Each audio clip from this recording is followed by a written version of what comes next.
I'm in Tianjin in China at the venue of the SCO summit, the two-day summit that commences tomorrow and will go on till September 1st. Yes, it is a 10-member grouping where member countries from Russia, India, Pakistan, Iran, Kazakhstan, Kyrgyzstan, Uzbekistan, they all are going to be present. The heads of states of all these countries are going to be descending on Tianjin in just a few hours time. In fact, a very important focus is going to be of course of China, India and Russia, the heads of states who will be congregating after a period of some time, because the last time around these three leaders congregated was at the BRICS summit that had taken place in Kazan, and this was a couple of years ago, and now we see that these three leaders are going to be arriving over here and meeting. So it is a strong posturing, a strong message that goes out to the rest of the world, goes out to Europe, goes out to United States of America. The entire world has been hit hard by the US tariffs that have been imposed. India more so with the 50% tariffs that it is fighting, and it has found help by way of China also coming out in support of India. Russia has come out in support of India, saying that there is now a need for global South to come together. It is now need for Russia, India and China to hold hands and build a multilateral world where there is going to be lesser and lesser reliance on the dollar, lesser and lesser reliance on the US markets. This had also been the message that had been sent out by the BRICS nations. De-dollarization, remember, had been the number one point that had been raised. Whether it is going to become a reality in the coming months and years, especially in wake of these unjustified tariffs that have been levied against a number of countries, well, it looks like there is momentum that is building in that direction, whether it is about South Korea or Japan, China, Russia, Iran. They all are bearing the brunt of the tariffs. In fact, when you talk about the Latin American countries, Brazil has been facing an equal percentage of tariffs of 50%, which it is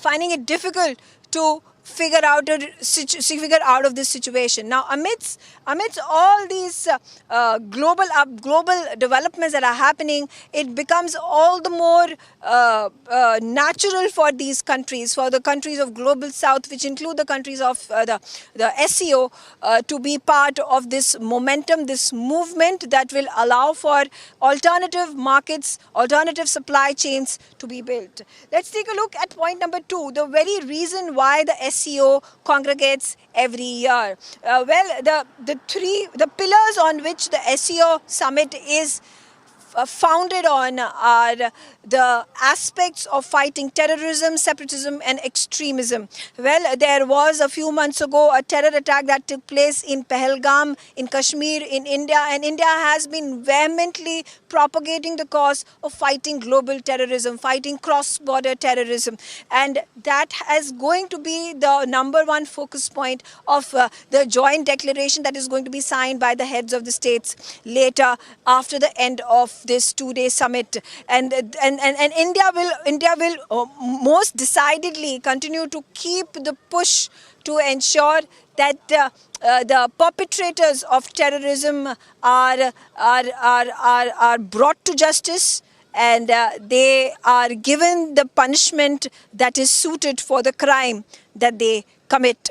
And thirdly, if we talk about what is going to happen on the sidelines, 3 biggest important countries, which is India and Russia and China, all the leaders of these 3 countries are going to be holding bilaterals with each other.